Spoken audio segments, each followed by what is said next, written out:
Hello, I'm Sherry Stewart. I coordinate the statewide Oregon Main Street program.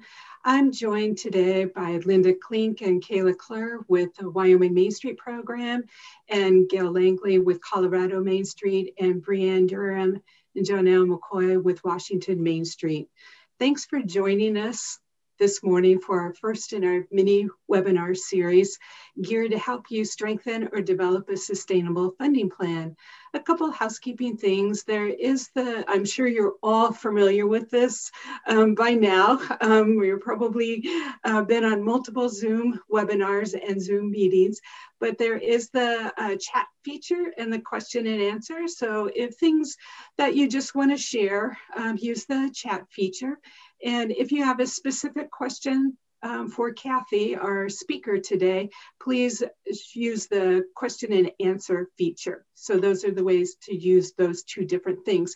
Right now, as we're getting started, why don't you use the chat to just let us know what community you're with, and we'll kind of look at those as those come in. I want to mention that this series was a collaborative effort of our 4 states coordinating programs.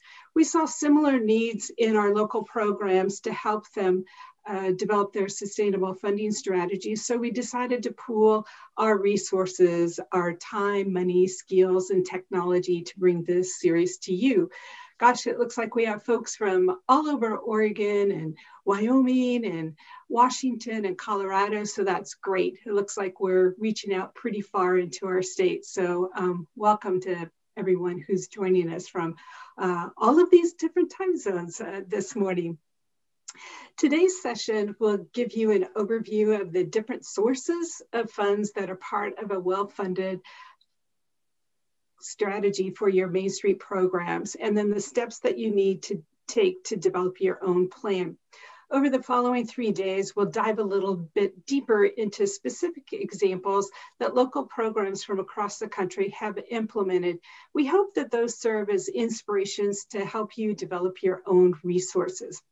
Each day will include a 45-minute webinar hosted by one of our state coordinated program leaders. Then you'll have an opportunity to join a 30-minute conversation to discuss what you heard and to share your ideas. So later in this webinar, Brianne will be sharing a link in the chat for you to duck out of this session and rejoin one of those conversations at the conclusion of our webinar today. Now it's my pleasure to introduce our speaker. Kathy LaPlante is a senior program officer with the National Main Street Center and director of coordinating program services. She's also worked at the local level as the executive director of Chippewa Falls Main Street, and she was the founding coordinator of the New Hampshire Main Street program. She also has an extensive retail background, but I just love working with Kathy, both because of the depth of your experience in the Main Street world, having worked at the local, state, and national level, but just because you have such practical, real-world advice for those who are involved in their Main Street revitalization effort. And you're always been a well-received speaker. I know when we have you here in Oregon. So I'm so happy that you're able to join us today and share a little bit more about funding for Main Street organizations. So Kathy, I'll turn it over to you now. Oh, thanks a lot, Sherry. Feelings are mutual, working with all 4 of our Western coordinating programs as well.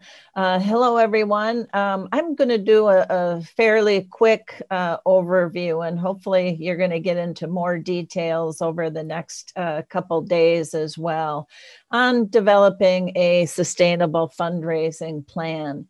And these are all the topics that I'm going to cover today, because these all need to be part of your fundraising plan. Number one, municipal contributions.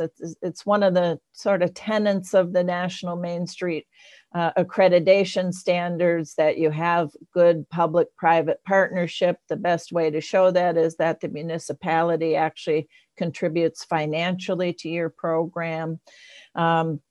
We're going to talk about your annual pledge drive or whatever campaign that you have to attract people to give to you on an annual basis. We'll talk about a residential campaign, grants being part of that picture, although we all know that grants don't pay for your salary typically, but they are very good project-driven, project-specific opportunities. I'll talk a little bit also about merchandise sales, sponsorships as in the event, in the case of special events and festivals, and also special project income. And then talk about fundraising events, those events that you do just because they are raising money for your organization. And then I'll mention just briefly sort of bids and TIFs and other assessment districts that you might use. And so we've developed I've developed sorry, my home phone is ringing, so I had to turn that off. This is I did a session with Maine a couple weeks ago and had communities put together their fundraising plans on this just one-page worksheet that you're all going to get as a handout. But this is from Biddeford, Maine.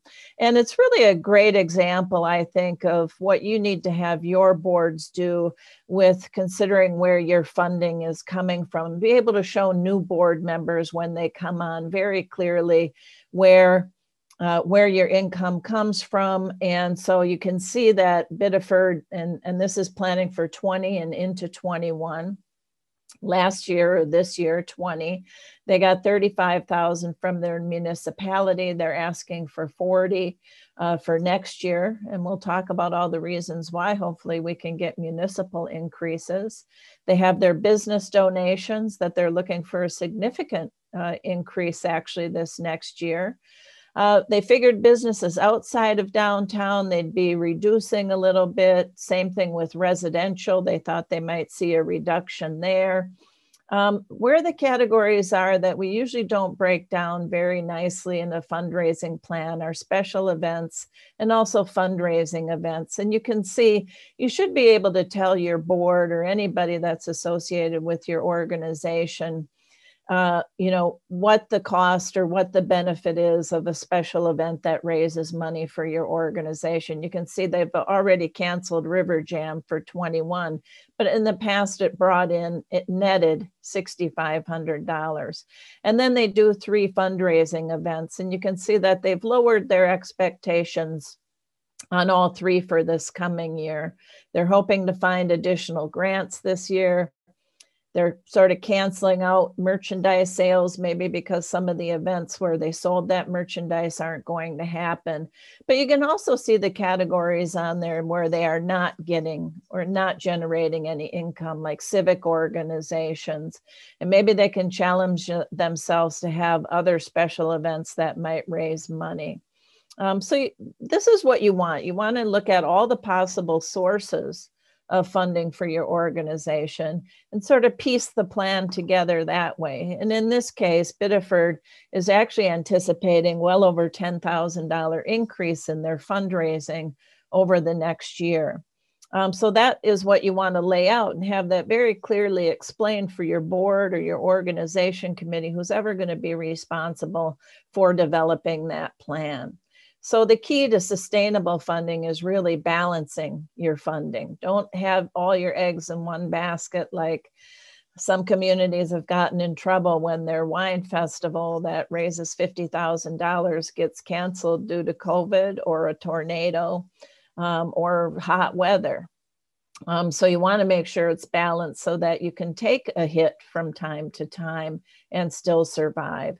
So I'm going to go through most of those categories and just discuss sort of the steps you need to assure that that funding is going to come through for you. And we always have the issue of the city councils change over, mayors change over, and they lose sort of the connection to your Main Street program. So it's up to you, and this is an educational thing, besides the time when you ask them for money, is why should the public sector be funding Main Street as a nonprofit? And you know that we tout Main Street as being an economic development organization that uses historic preservation as one of its primary tools. But now more than ever, you as a Main Street organization have been the one that has been there to help your small businesses get through COVID. You're able to take public sector dollars and leverage that with private sector dollars. So if if you're getting $25,000 from the city and you're leveraging another 50 from the private sector, that's something to share with the city, to say your money leverages this. Without you, we probably won't get this. So you need to share that with them. It also shows that the community is fully invested in the program, not just the citizens, but the city stands behind it as well.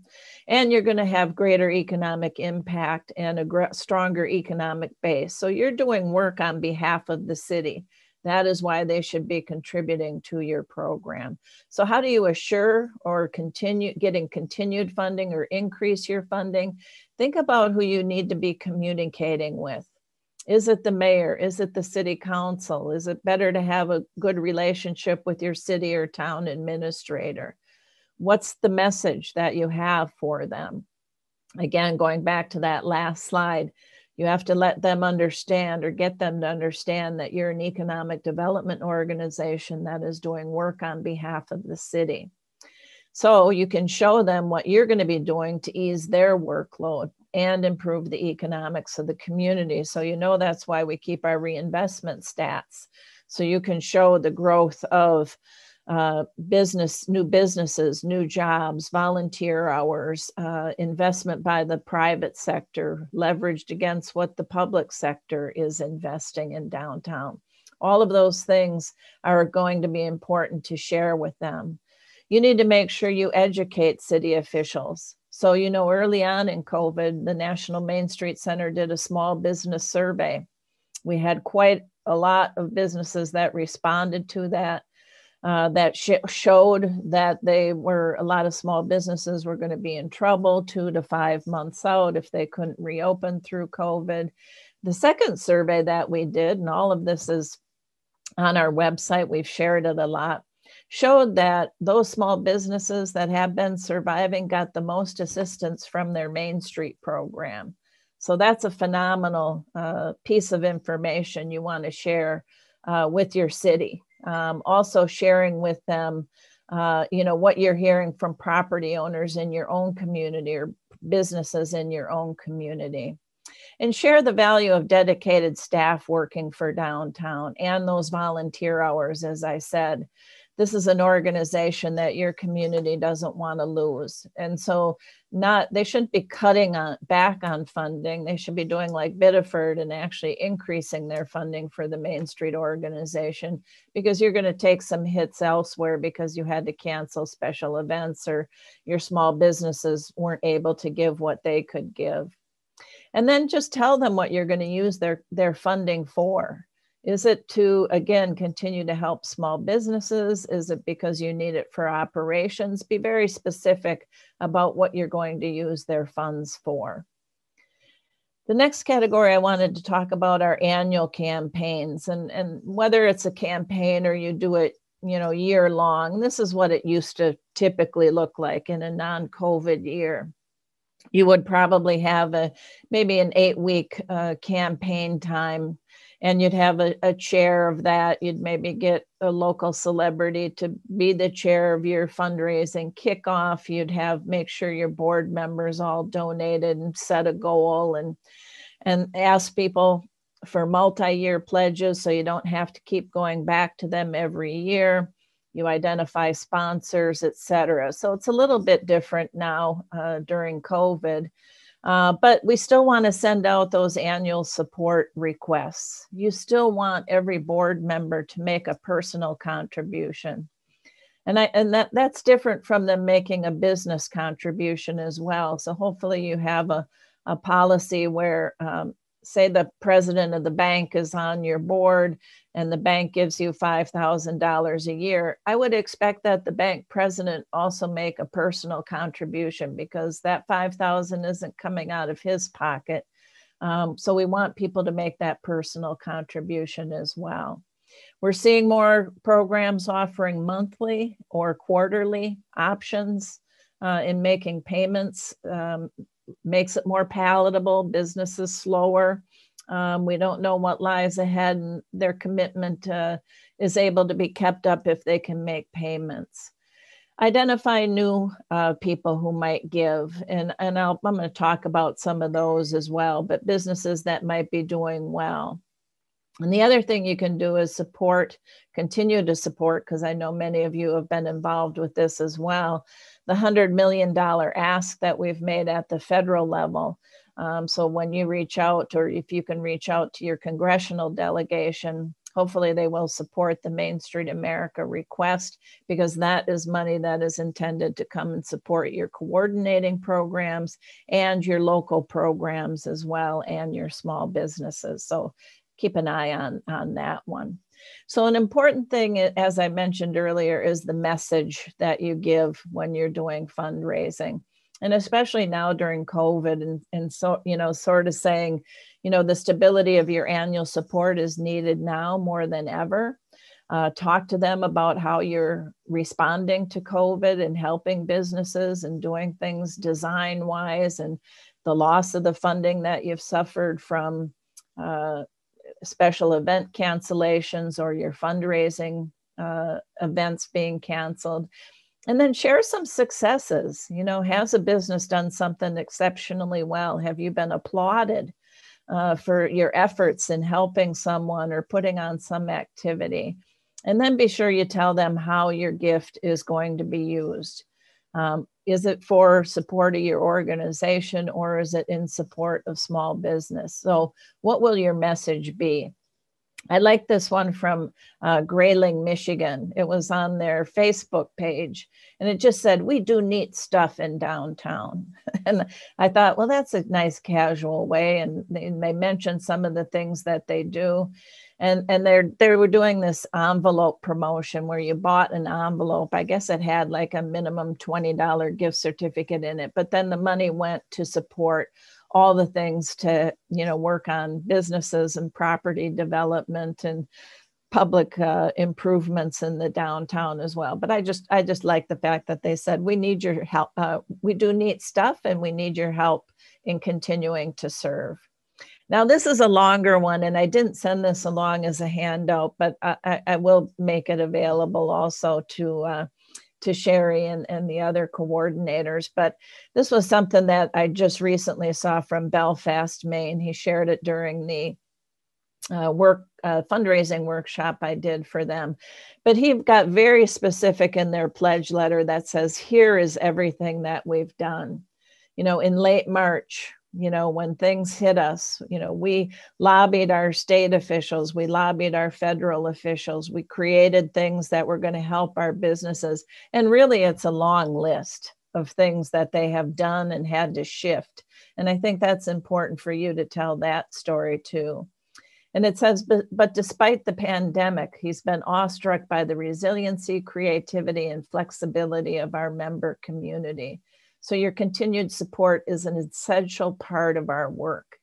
And then there were nice notes actually from their board of directors, thanking them for past support. So I thought that was very cool. And when I visited their website, the very first thing that popped up on their website was encouraging people to become a partner. I love that term over members. I think members puts us too much in competition with chambers of commerce membership. So I love that they use the word partnership. And I love that they actually put up all their levels on a monthly basis. Well, who can't afford $12.50 a month?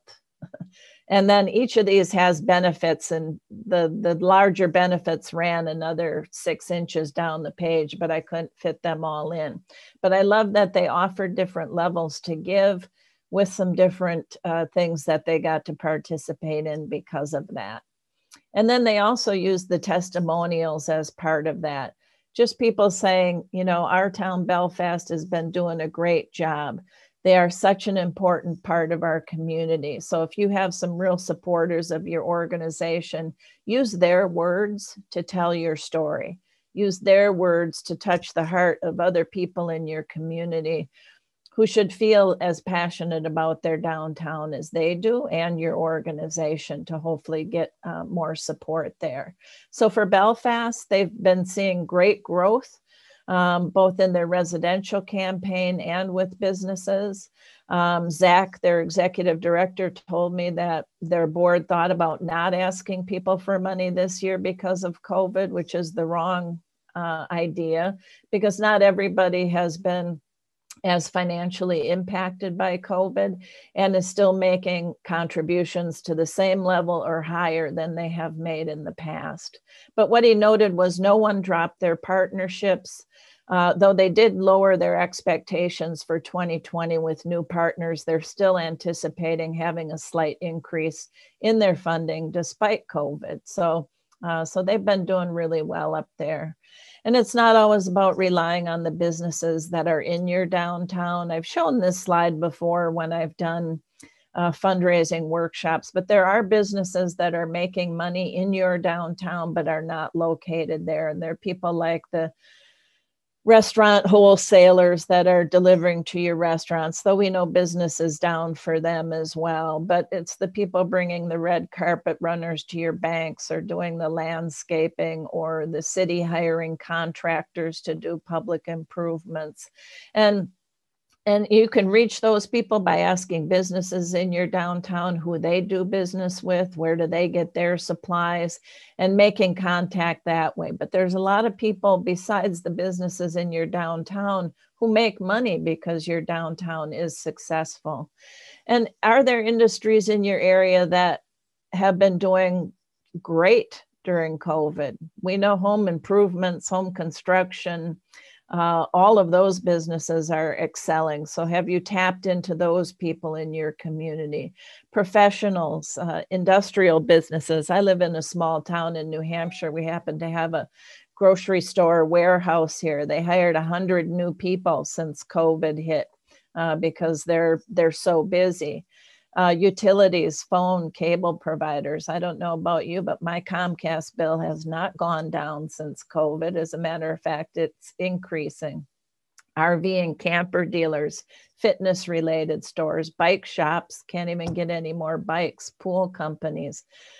Look to those businesses. You may not have as much luck with the dollar stores and Target and Walmart, but those are the businesses that are doing really well. And you might have others in your community that it's okay to approach them. We know they're doing good business.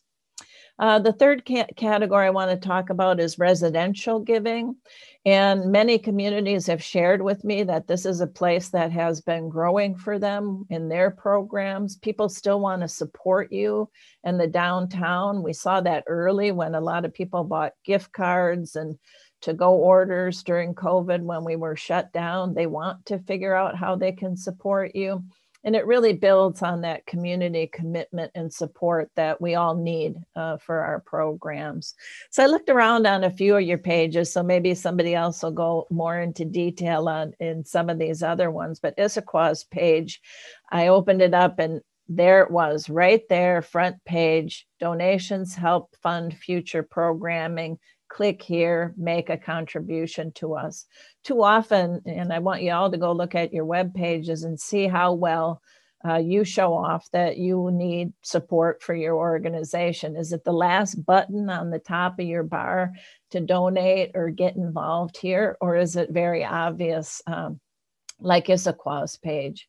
And then Laramie, I was looking at Laramie's page, and before I could go anywhere, this little box popped up immediately in front of me and was going to make me shut it off before I could go look at any more of the page. It says, invest in the next 15 years of Main Street. I think that's so positive sounding that, this campaign is going to go on and people are looking that far out into the future of the Main Street program. So go and see how you present yourselves as a giving organization. Make it clear you need support, invite people to become a partner. Whatever, if you want to put levels on it, that's fine.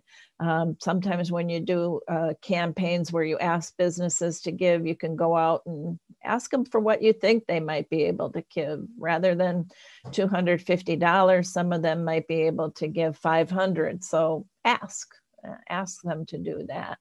And some communities have done brochures specifically for residential. You could call them Friends of Main Street or Friends of Downtown. Generally, that's $100 or less level. What about any philanthropists that you have in your community? Is there a way to reach out to them specifically? And then think about the ways that, what's the best way to reach them? Is it through a mail campaign? Is it through social media? You know, sometimes people want something in their hands. It was probably easier to connect with them at events, but actually having a brochure for something like this might be very useful as well. And then I came across, I give to an organization here in New Hampshire called the Society for the Protection of New Hampshire Forests. They've been around for 100 and some years, but every year I get my renewal.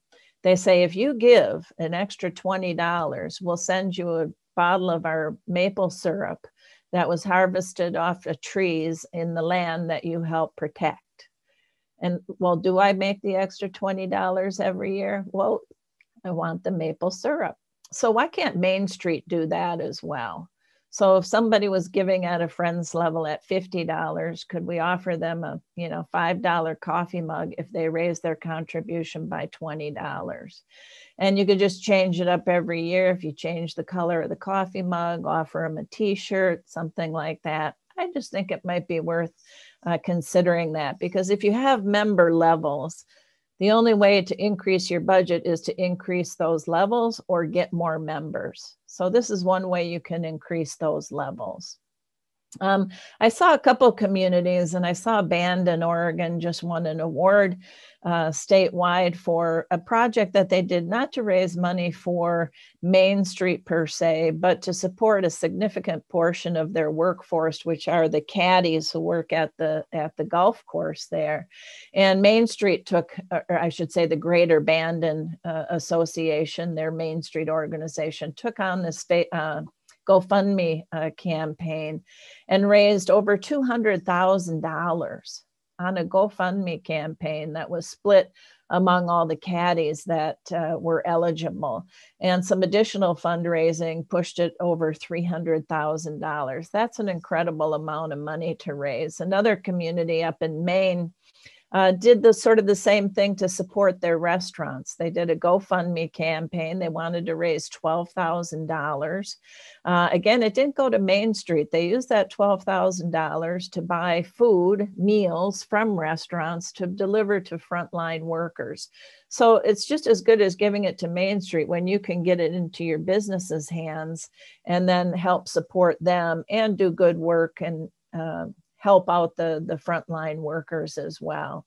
So you can start a GoFundMe for as little as $12,000 or do what Bandon did well over $200,000. Just have to be specific. For those philanthropists that you have in your community, last year at the Alabama Awards program, a local doctor wanted to have a gathering at his house to help raise about $5,000 for their Main Street program. He asked Main Street to pay for the wine and refreshments, and then he took care of inviting a small group of people to his house.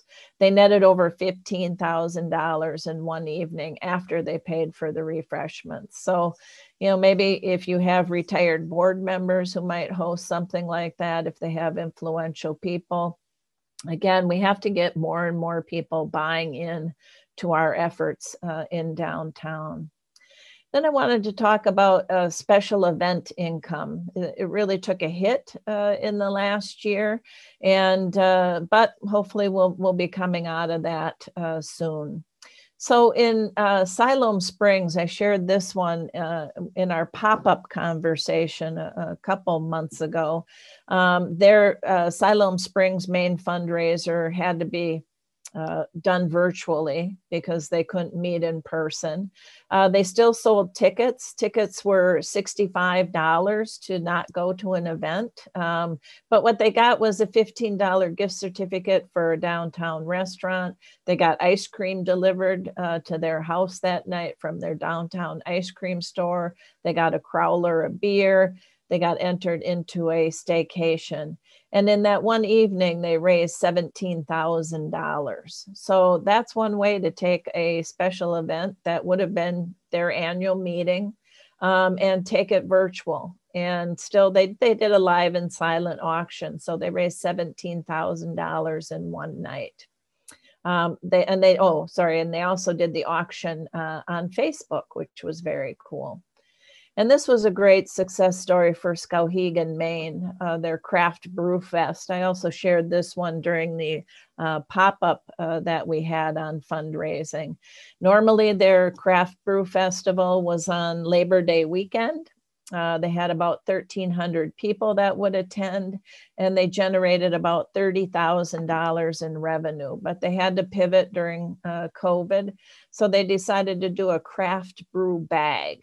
And in each bag were 15 assorted craft brews. They picked it up on Labor Day instead of coming to the festival. And they reached out to all the people who had attended in the past. So this is a sample of what they got. They sold the bags for $75 a piece. They got a cooler bag. They had sponsors for the cooler and the can koozie. They got other snacks and things from businesses in the district. People started sharing photos of what they did with their beers and out in the woods or at their camps celebrating on Labor Day weekend. And they ended up netting $14,050. So it was a little less than half of what they normally took in. But they also reported it was only 1/10 the work. And so now they're wondering if they shouldn't just do craft brew bags for the future because it was far less work for them. And then to talk about fundraising events, you know, these are things that people come to specifically because they know you're raising money for your organization. And I think everybody should have a fundraising event, not always say, well, that art craft festival that we do or the car show makes money for us. It gets distorted that it's actually a fundraiser for your organization, or is it just a special event that generates a little income for you? A fundraising event means people are coming because they know you're raising money for your organization. This is an example of Charlestown, West Virginia, where they play trivia. And I love it that one of the screen boxes is always their Main Street logo. So they're getting a lot of play time with their logo on there. And people play for prizes from downtown businesses. I forget, it's like $15 to enter, but a very simple way to keep people connected to downtown, answering questions about downtown. And one of the organizations, Quincy, Illinois, they're called the District. They typically had a dinner on the street. They still sold their dinners for $100 a piece. They still used locally sourced foods. The meal was still prepared by downtown restaurants, but instead they drove up. They got their bag. There was a bottle of wine in the bag, and people got to go home and enjoy the meal. And people were more than happy to still pay that $100 for that meal to support the Main Street organization without being there on the street in person. I forget, he hadn't tallied up exactly how much they made, but they were going to do extremely well on that dinner. Revivify was just done in Cape Girardeau, Missouri. Again, it was typically a in-person event. They held it at this casino. You could go there, and that photo's deceiving because there's really only about 6 people in the whole room. People are being very COVID safe, but they really promoted it. They were live streaming on Facebook. People could look at all the things they had up for auction. Again, they could go there in person to turn in their bids, but everything was able to be done remotely. They had an artist there who was doing original art that could be bought. They had all their tables set up with all their live silent auction items on it. And they raised $42,300 in one night. Again, because people were getting something back. They could buy something from a merchant. They understood that the Cape Main Street program is really important to their community. They wanted to help downtown. Their goal was to raise $40,000, and they did that quite handily. So we can do things without having people in person. Harrisonburg, Virginia did recognize that artists in their community were suffering because there was no live music going on.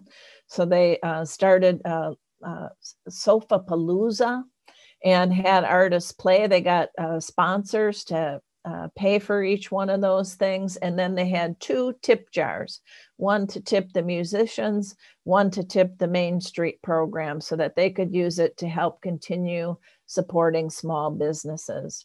So it's a great way to, do 2 things, support local artists and also support their Main Street program. And I love this one. Was a smaller event, but people went to a restaurant where they learned how to make food and learned how to mix drinks. And so it was talent to table. And it was their fundraising series. I think they're doing it every month out in Livermore, California. So social bubble together. So they had tables of 2, 4, and 6 guests. And thinking about the sponsorships you may have lost because you didn't hold events, hopefully you've all been in communication with them already. You might need to going in the future, but we should be making sure that those people that sponsored events before might give their money to support your organization in an unrestricted way. Align them with what work you are doing now. Instead of their name on an event poster, their name can be on the Small Business Relief Fund.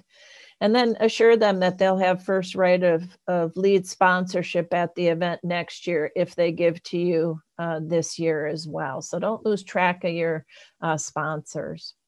Merchandise sales is another one. You may not make a lot of money on this, though some communities are doing really well with their COVID t-shirts. It helps promote downtown. It helps promote safety. Rochester, Michigan started out by doing face masks. They sold 1,000 in 2 days when they put Love Local Rochester on them. The place that they were getting them made had to hire 3 more seamstresses to fulfill the order. They now have a downtown collaborative studio where they sell all that merchandise plus all this merchandise. I saw they rolled out their Christmas goods, and so they're really doing a bang up business just with their Love Local merchandise there. And some communities have done the Monopoly games. Whenever I think they've outlived all their livelihood, I guess, somebody else does a Monopoly game and they do really well. But you could do games, cookbooks, calendars. I found this one from Crestview, Florida. I guess it's knowing your audience. This is the Crestview Main Street program is doing a gun calendar. So they cost $65 and they draw for gun every Wednesday in 2021. So go figure, you can win major prizes there.